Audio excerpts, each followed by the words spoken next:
Gonna kiss up and rub up and fill up. Kiss up and rub up and fill up on you all night. When I say leaving the United States made me healthier, I mean that. When I finished college, I was pushing 180 pounds and I'm 5'3". That was never a healthy weight for me.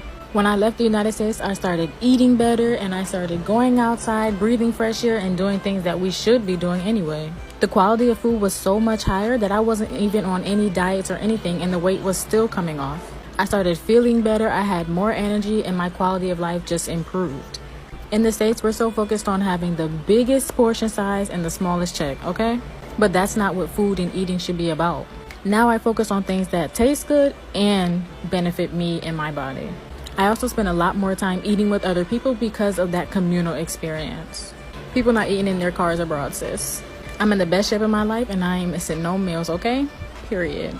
I think the new American dream is to leave, to pack up and head to a quiet European town or a beachside village in Asia, somewhere where we aren't being poisoned by our food, we don't need 2 to 3 jobs to survive, and where healthcare isn't a luxury, but the norm. Someplace where people stop and appreciate the little things and enjoy the slow life. A safe place where the community comes together and supports one another. We've been misled to believe that life is about enduring our circumstances and place of birth, but it is not a requirement in life that you have to stay in the same place you were born and spend your life struggling. Hands down, the best part about being a U.S. citizen is our ability to leave the U.S. and travel abroad to seek out a better life. So let's take a moment to recognize how lucky we are that we can leave.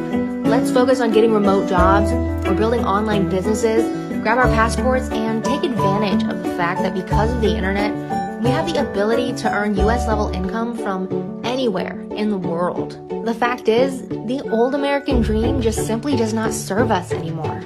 And the new American dream lies beyond our borders.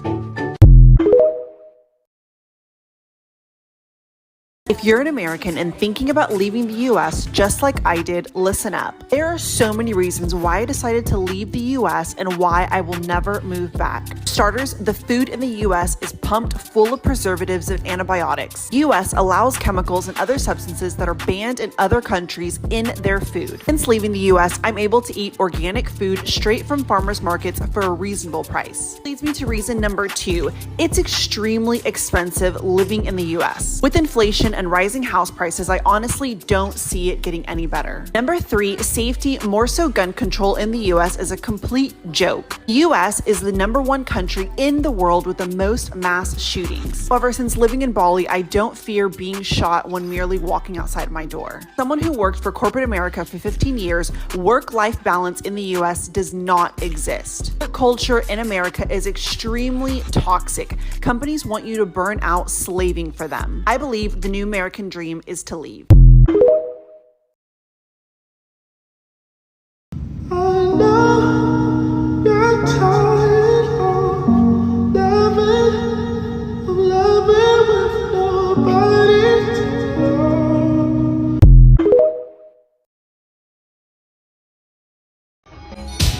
Wearing white as you're walking down the street of my soul.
Okay, this video is for people who have moved out of the United States. Is it worth it? Because I'm about this close. I'm about to graduate. I'm about this close to asking my husband if we can sell our house and move to Europe. Here's why. So I have been trying to get surgery for my disability for years and years, but no doctor ever takes me seriously. Finally, it's getting worse and worse and worse as I get older. So I went into the doctor and I was like, I just want to let you know that I will book an appointment and I will harass you until you get me surgery. Doctors are sketchy to do the surgery because it could cause more problems. However, I've always said that I will be first to sign the dotted line that I am willing to take the risk because anything is better than the chronic pain. I also am like, if you're not going to give me the surgery, you need to let the United States government know that I'm disabled because when I get flare-ups, I can't move for 5 to 10 days at a time. And I missed 5 weeks of my quarter and fall. Still pulled off straight A's though. Anyways, as soon as she said yes that I was getting the surgery, I immediately told her that please give me the numbers so I can see how much it's going to cost. I'm being billed by 3 separate institutions. 1 is the hospital, 2 is the anesthesiologist, and 3 is the doctor, because apparently they're all separate. The doctor is going to run me about $700, which, okay, her fee is mainly covered by insurance. $700 isn't bad. It's still terrible, but I call the hospital, the private hospital, the only hospital where I live, mind you, is a private hospital. And it's the one that my surgeon wants to do the surgery at. It's her choice. They go, yeah, so an estimate is about $5,600. This is an outpatient procedure, which means that I'm in there and out of there in an hour and a half. $5,600 to use their room for an hour and a half. So I go, how is it that much? And they go, oh, well, we are billing your insurance $36,000 to use the room. It's an 80-20 split, so you only have to pay 20%. First of all, the math isn't mathin', but are you kidding me? $36,000 they're going to bill my insurance company. So they gave me the phone number of the anesthesiologist, and I'm scared to call. I'm honestly scared. And I've spent the majority of my morning trying not to cry because, it's just a little overwhelming. Sure, I'm very blessed. There are programs and resources that I could apply to for financial relief. But let's say me and my husband each made 6 figures.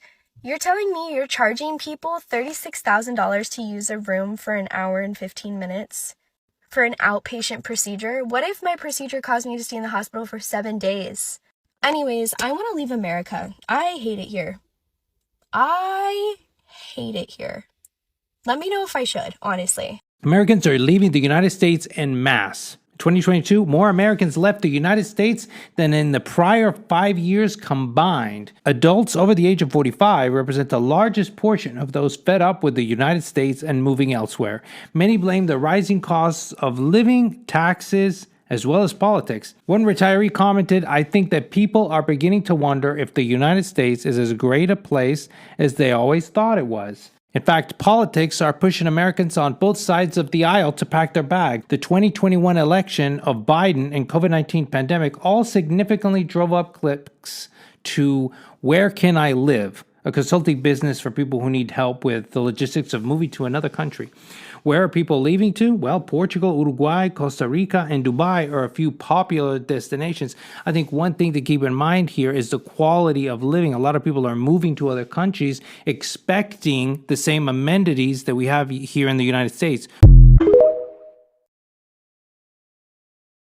I've been seeing a lot of TikToks lately about people complaining about how hard it is to live in America and everything's more expensive and it's a third world country with a Gucci belt. And I just want you to know one thing. You are not crazy. That is fact. We rank 25th in the world for economic freedom, 129th in global peace, the land of the 15th freest, 15th, 17th for quality of life, 20th for gender equality, 18th for healthcare. But we spend more than anybody else. We have the lowest life expectancy for men and women of any country with a high GDP. We rank second to last in childcare quality, 29th in work-life balance, no surprises there. Pay attention, because this is a weird one. The scale for this one says that the number 1 country has the highest rate of poverty. What that means is 54 countries have a lower poverty rate than the richest country in the world.